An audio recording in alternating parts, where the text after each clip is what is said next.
ಮಂಡ್ಯ ಜಿಲ್ಲೆಯಲ್ಲಿ ಮತ್ತಷ್ಟು ಜೋರಾಗಿದೆ ಕೇಸರಿ ಪಾಲಿಟಿಕ್ಸ್. ಒಕ್ಕಲಿಗರ ಕೋಟೆಯಲ್ಲಿ ದೊಡ್ಡ ಮಟ್ಟದ ಹನುಮ ಹೋರಾಟ ನಿನ್ನೆ ನಡೆಯಿತು.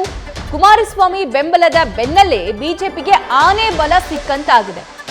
ಕಾವೇರಿ ಹೋರಾಟದ ಬಳಿಕ ಮಂಡ್ಯದಲ್ಲಿ ದೊಡ್ಡ ಹೋರಾಟ ಈಗ ಆಗಿದೆ. ಕೇಸರಿ ಶಾಲು ಹಾಕಿಸಿಕೊಂಡಿದ್ದ ಕುಮಾರಸ್ವಾಮಿ ಅವರು ನಿನ್ನೆ ಮಂಡ್ಯ ಜಿಲ್ಲೆಯಲ್ಲಿ ಮತ್ತಷ್ಟು ಬಿಜೆಪಿಯ ಮೈಲೇಜ್ ಹಾಗಾದ್ರೆ ಹೆಚ್ಚಾಯ್ತಾ ಅನ್ನುವಂತಹ ಚರ್ಚೆಗಳು ಕೂಡ ನಡೀತಾ ಇದೆ.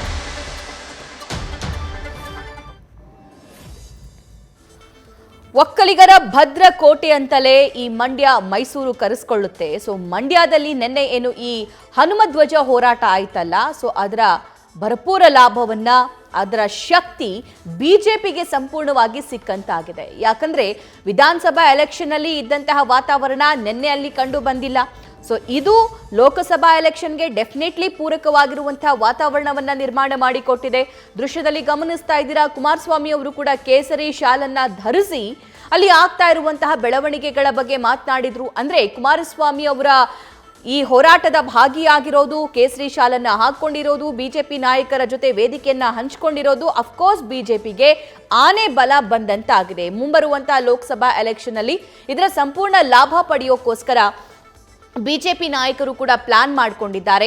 ಸೊ ಮಂಡ್ಯದಲ್ಲಿ ಹೇಳಿಕೊಳ್ಳುವಂತಹ ಮಟ್ಟಿಗೆ ಬಿಜೆಪಿಯ ಪ್ರಾಬಲ್ಯ ಇರಲಿಲ್ಲ, ಆದರೆ ಈಗ ಬಿಜೆಪಿಗೆ ಶಕ್ತಿ ಬಂದಂತಾಗಿದೆ ಬಿಕಾಸ್ ಆಫ್ ಕುಮಾರಸ್ವಾಮಿ. ಸೊ ಇದನ್ನ ಹೇಗೆ ಬಳಸ್ಕೊಳ್ತಾರೆ ಅಂತ ಈ ಬಗ್ಗೆ ಮತ್ತಷ್ಟು ಡೀಟೇಲ್ಸ್ ನಮ್ಮ ಪೊಲಿಟಿಕಲ್ ಕರೆಸ್ಪಾಂಡೆಂಟ್ ಗಣಪತಿ ನೀಡ್ತಾರೆ. ಗಣಪತಿ, ಮಂಡ್ಯದಲ್ಲಿ ಬಿಜೆಪಿಗೆ ಅಷ್ಟೊಂದು ಪ್ರಾಬಲ್ಯ ಇರಲಿಲ್ಲ, ಆದರೆ ನಿನ್ನೆ ಆಗಿರುವಂತಹ ಬೆಳವಣಿಗೆಗಳನ್ನ ನೋಡಿದ್ರೆ ಬಿಜೆಪಿಯ ಶಕ್ತಿಯಲ್ಲಿ ಬಲಪಡ್ತಾ ಇದೆ ಅಂತ ಅನ್ನಿಸ್ತಾ ಇದೆ ಬಿಕಾಸ್ ಆಫ್ ಕುಮಾರಸ್ವಾಮಿ. ಡೀಟೇಲ್ಸ್ ನೀಡ್ತಾ ಹೋಗೋದಾದ್ರೆ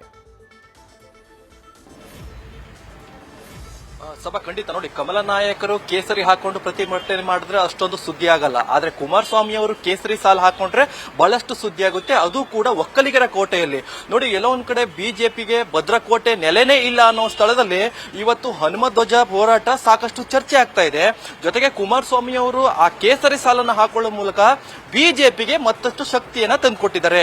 ನೆಲೆ ಇಲ್ದಿರೋ ಕಡೆ ಬಿಜೆಪಿಗೆ ಮತ್ತಷ್ಟು ಭದ್ರಕೋಟೆ ಆಗೋ ರೀತಿಯಲ್ಲಿ ಈಗಾಗಲೇ ಒಂದಷ್ಟು ಸಂದೇಶವನ್ನ ಕೊಡ್ತಾ ಇದ್ದಾರೆ.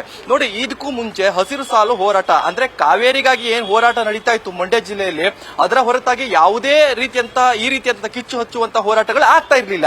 ಆದ್ರೆ ಇವತ್ತು ಹನುಮಧ್ವಜ ಹೋರಾಟದಲ್ಲಿ ಒಂದ್ ಕಡೆ ಕೇಸರಿ ಸಾಲು ಹಾಕೊಂಡಂತ ಕುಮಾರಸ್ವಾಮಿ ಅವರು ಬಿಜೆಪಿಗೆ ಒಂದಷ್ಟು ಬಲಗಳನ್ನ ಅಂದ್ರೆ ಆನೆ ಬಲ ರೀತಿಯಲ್ಲಿ ಒಂದಷ್ಟು ತಂದು ಕೊಟ್ಟುವಂತದ್ದು ನೋಡಬಹುದು.